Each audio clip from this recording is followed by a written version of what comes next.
안녕하세요. 세상만사 이런저런 별일이 많다지만 저 같은 경우도 있을까 싶어서 이렇게 사연 보내봅니다. 막상 정말 어떤 말부터 시작해야 될지 모르겠네요. 일단 먼저 제 이야기 하자면 저는 올해 30대 초반의 남자입니다. 제 나이대의 남자가 그렇듯 저도 정말 진지하게 결혼하고 싶었고 그렇게 결혼 전제로 만나던 여자 있었습니다. 그녀 친구의 소개받아서 만났던 여자였고 그 여자친구와 3년 정도 연애했습니다. 3년의 연애 기간 동안 사귀면서 초반에는 순탄하지만 않았는데 연애하는 동안에 한 번 헤어진 적도 있었습니다. 여친이 저를 만날 때 취준생이었죠. 취업을 정말 하고 싶어 했으나 그때마다 낙방하여 1년 동안의 기간 동안 히스테리가 너무 심하였습니다. 자신이 낙방하여 화가 나는 부분에 대한 것들 저에게 화내고 욕성하며 풀었거든요. 저도 처음에 어느 정도 이해하고 받아줬습니다. 오죽하면 낙방하는 날만 되면 제가 눈치 너무 보고 있던 게 느껴졌는지 여친이 저한테 우리 그냥 잠시 동안 서로 각자의 시간 좀 가져보자며 저랑 어울릴 시간 동안 지금 일에 집중해서 취업부터 해야 할 것 같다며 서로 그렇게 헤어졌었습니다. 그만큼 여친이 성격이 좀 있는 편이었습니다. 그렇게 여친과 헤어진 지 얼마 지나지 않아 여친이 대기업에 취직하게 되었고 취직하자마자 저한테 연락 와서 그동안 자기 때문에 정말 미안했다며 밥 한 번 같이 먹고 싶다라는 말에 다시 만나게 되었습니다. 그리고 취직한 이후로 2년의 기간 동안 사실 별 문제 없었습니다. 여전히 여친의 성격적인 부분으로 인해 문제가 좀 있었으나 본인 취업하면서 자존감을 회복했는지 화가 나면 여전히 성격이 나오긴 했지만 웬만해서는 화를 내지는 않더라고요. 저희의 연애는 20대 후반부터 시작해서 30대로 이어지자 양가 부모님께서도 이제 다 알고 계셨고 슬슬 여친 집에서 결혼할 나이인데 왜 인사 오지 않느냐며 말하셨다고 하더군요. 제가 아직 능력이 부족해서 집을 살 형편이 안 되어 말 못 뻔했다고 말하니 여친이 저보고 사회초년생 주제에 무슨 집이냐며 다 늙어서 결혼할 거야 라는 말에 저도 납득하고 인사드리러 갔습니다. 그런데 처음 보자마자 장인어른은 자신의 재산은 다 필요가 없다며 무남동녀 외동딸이라 어차피 줄 데가 없으니 결혼할 때 자가로 가지고 있는 아파트가 있는데 거기서 일단 살라고 하시더군요. 장인어른은 대기업 회사원으로서 일하시다 은퇴하시고 고문으로 일하고 계신다고 들었습니다. 재산이 그렇게 막 부자까지 아니더라도 집은 2채 정도 가지고 계신다고 하더군요. 그리고 장모님은 평생을 전업주부로 사셨다고 들었습니다. 사실 저희 집 형편은 아내 집에 비해서 그렇게 넉넉한 편이 아니라서 제가 결혼하는 비용도 겨우 마련할 정도였죠. 집에 손을 벌리거나 그런 기대는 할 수조차 없었거든요. 아버지께서 하시던 일이 잘 안 되셔서 빚만 드셨고 제가 월급 받은 돈으로도 도와드리려고 하자 이 돈마저 주면 너는 결혼 어떻게 할 거냐며 오히려 부모인 내가 도와주지는 못해도 너 돈만큼은 너가 결혼하는데 쓸 수 있도록 모으라며 말하셨습니다. 그렇게 모은 돈 1억에 아버지가 그래도 결혼한다고 모으신 돈 3천만 원 주셨습니다. 그렇게 저희는 결혼을 하기로 했습니다. 결혼이 생각보다 참 복잡하고 힘들더군요. 아내와 저는 결혼 예식장부터 예물 신혼여행까지 많이 다니며 알아보는 과정 중에 의견 차이로 사소한 다툼이 좀 많았습니다. 순간 결혼식 준비하다가 헤어진다는 커플들이 이해가 되더라고요. 저는 최대한 아껴서 미래를 준비하려는 저와 다르게 한 번뿐인데 최대한 성대하게 하고 싶은 아내 때문에 정말 많이 싸웠습니다. 그래도 어찌어찌 이야기 진행하여 결혼식 전날 자기는 친구들이랑 결혼 전에 밥도 사주고 놀고 오겠다고 말하며 저보고는 총각 파티하러 가라고 하더군요. 알겠다 하고 갔지만 저희 친구들도 제대로 노는 친구들이 없었기에 그냥 적당히 1차 식사 2차 호프집에서 간단히 술 한잔하고 자정이 되기 전에 집에 들어왔습니다. 그리고 아내에게 전화를 걸어보니 전화를 안 받더군요. 한참 연락하니 그제서야 시끄러운 곳에서 전화 받으며 오늘 같은 날 적어도 마음 편히 놀게 해줘야 하는 거 아니냐며 왜 이리 계속 연락하냐며 성질을 내더군요. 언제 들어갈 거냐는 말에 술이 취한 목소리로 놀 만큼 놀다 갈 거라며 걱정 말하면서 끈더군요. 밤이 늦어질수록 그런 게 신경 쓰이기도 했으나 그 뒤로 연락도 안 받고 결국 저도 포기하고 잠자리에 들었습니다. 다음날 식장에서 아내는 밤새고 온 건지 연신 피곤한 모습으로 있었고 마음속으로는 정신없던 결혼식 마치고 부랴부랴 유럽행 비행기로 올랐습니다. 저희 그 후에도 신혼기간 동안 많이 다퉜습니다. 전날 뭐 하느라 계속 연락 안 되었냐 어디에 있었냐는 제 질문에 친구들끼리 있는 거 뻔히 알면서 왜 그런 질문하냐고 성질만 내는 아내와 다퉜었죠. 결국 해외까지 와서 이렇게 싸우는 건 아니다 싶어서 그냥 제가 사과했습니다.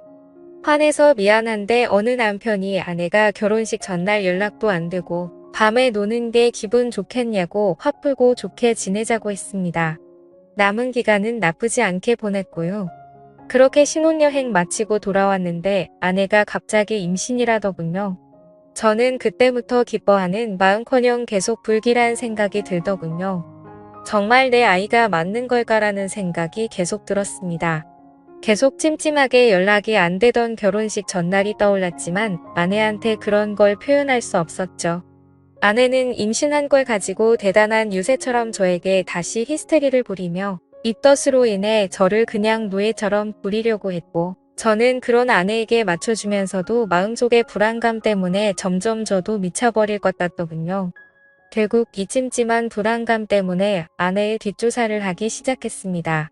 아내는 자기 자신의 영역에 대해서 철두철미한 스타일입니다.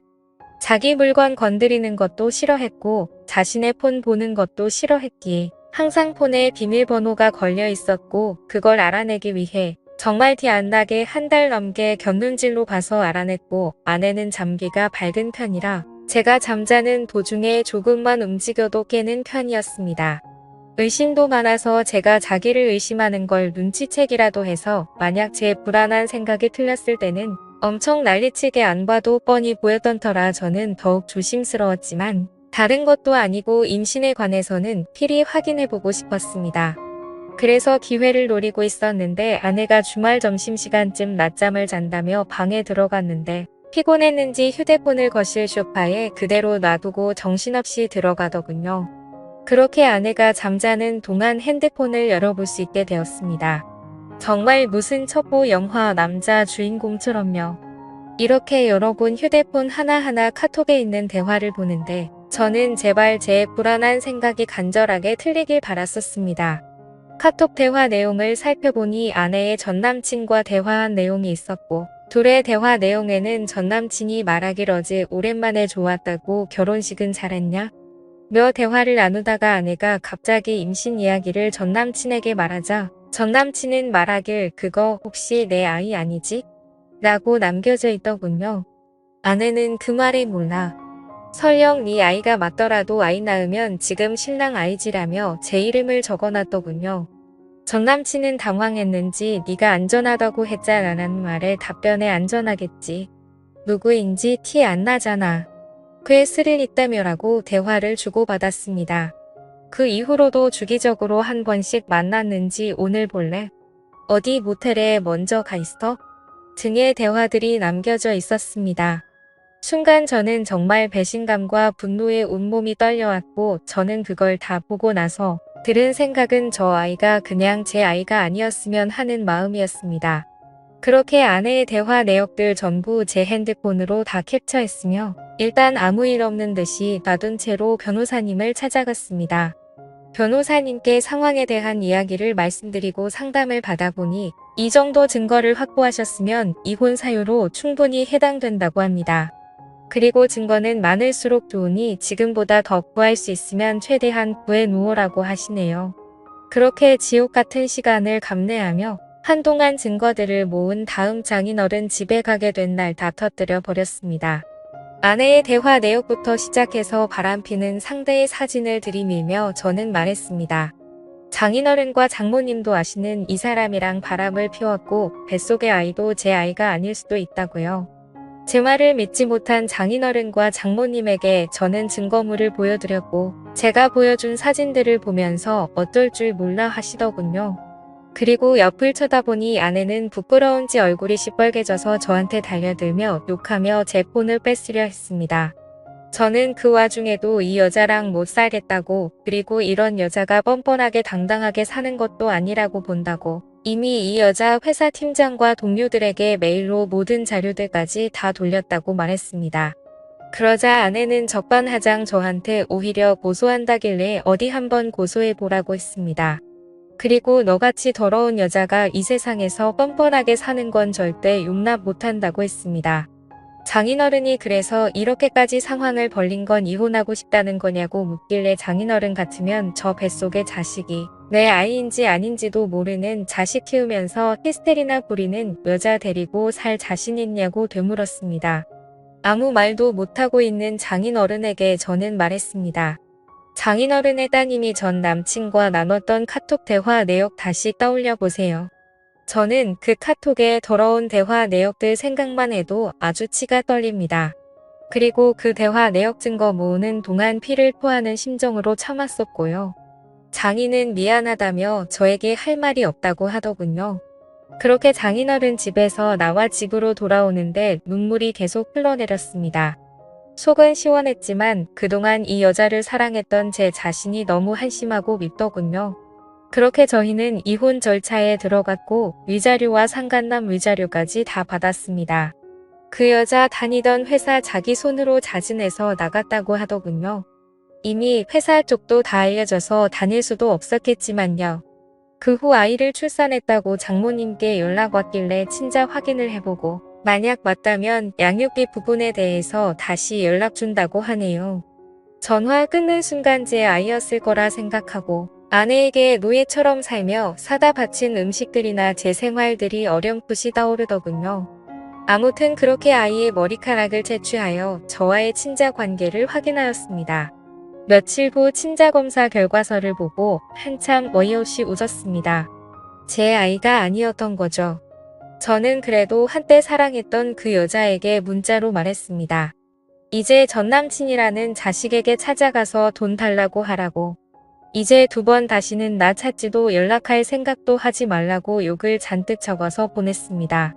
그렇게 시간이 흘러 그 일이 있었던지도 벌써 3년이 지났네요. 요즘 유튜브 채널에서 여러가지 사연들을 보면서도 문득 그때 생각이 들어서 감정이입이 제대로 되더라고요. 결론적으로는 그 이후로 결혼 안 하고 살아가는 게 잘하고 있는 것 같다는 생각이 드네요. 지금까지 제 사연을 들어주셔서 감사드려요.